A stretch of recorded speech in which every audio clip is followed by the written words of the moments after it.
You've played a bunch of evil characters. Well, you call them evil.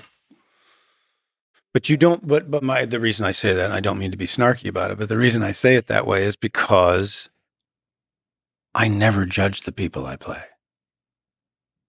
And the people that I have played, or that any actor has played, don't necessarily view themselves as this label. It's easy to say, but that's not the way I can think. I cannot judge a character I play and then play them well. I have to be free of judgment. I have to just play them and let the cards drop where they may, and let an audience judge. I mean, the fact that you use that word is perfectly fine. Mm-hmm. That's your, but it's like people asking me, was I really from K-Pax or not? It's just entirely depends on your perspective. Do roles like that, like Seven, like Frank Underwood, like Lester from American Beauty, do they change you psychologically as a person? So walking around in the skin of these characters, these complex characters with very different moral systems.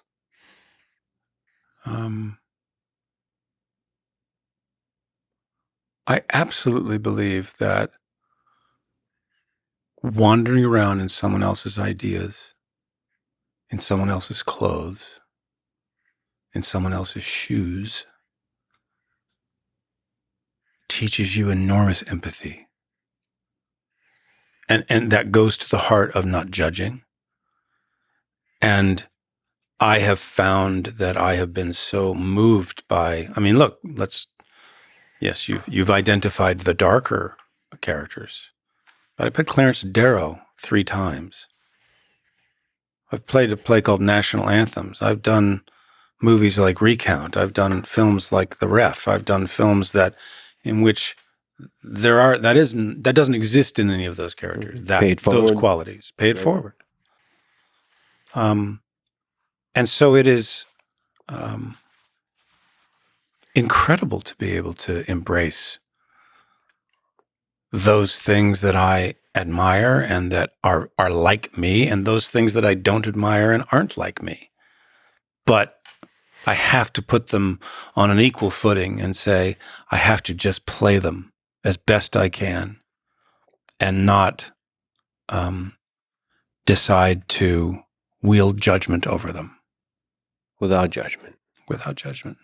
In Gulag Archipelago, Alexander Solzhenitsyn famously writes about the line between good and evil and that it runs to the heart of every man. So the full paragraph there, when he talks about the line, during the life of any heart, this line keeps changing place. Sometimes it is squeezed one way by exuberant evil, and sometimes it shifts to allow enough space for good to flourish. One and the same human being is, at various ages, under various circumstances, a totally different human being. At times, he is close to being a devil, at times to sainthood. But his name doesn't change, and to that name we ascribe the whole lot, good and evil. What do you think about this note that we're all capable of good and evil? And throughout life, that line moves and shifts throughout the day, throughout every hour. Yeah, one of the things that I've been focused on very succinctly is the idea that every day is an opportunity. It's an opportunity to make better decisions, to learn and to grow.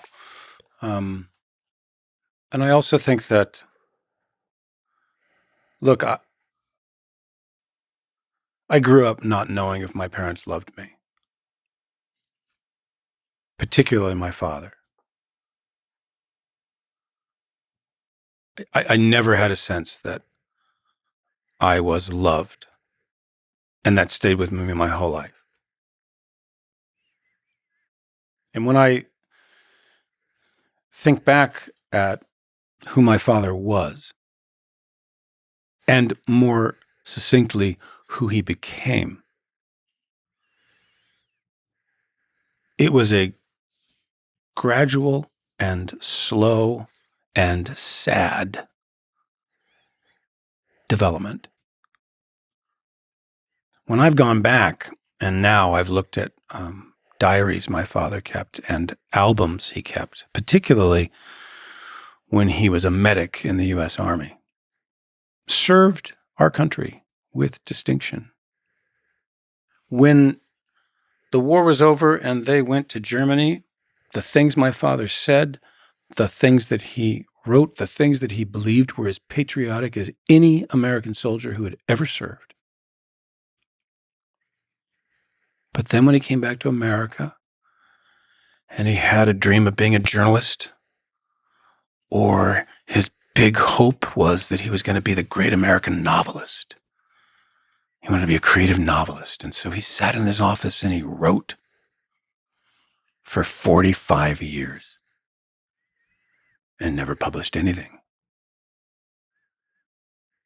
And somewhere along the way, in order to make money, he became what they call a technical procedure writer, which the best way to describe that is that if you built the F-16 aircraft, my father would have written the manual to tell you how to do it. I mean, as boring, as technical, as tedious as you can imagine. And so somewhere in the 60s and into the 70s, my father fell in with groups of people and individuals, pretend intellectuals, who started to give him reasons why he was not successful as a white Aryan man in the United States. And over time, my father became a white supremacist.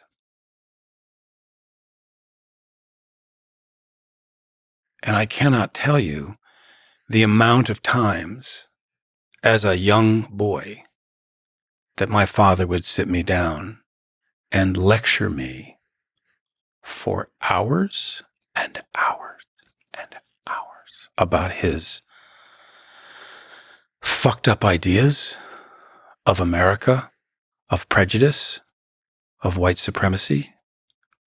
And thank God for my sister, who said, don't listen to a thing he says, he's out of his mind. And even though I was young, I knew everything he was saying was against people, and I loved people. I had so many wonderful friends.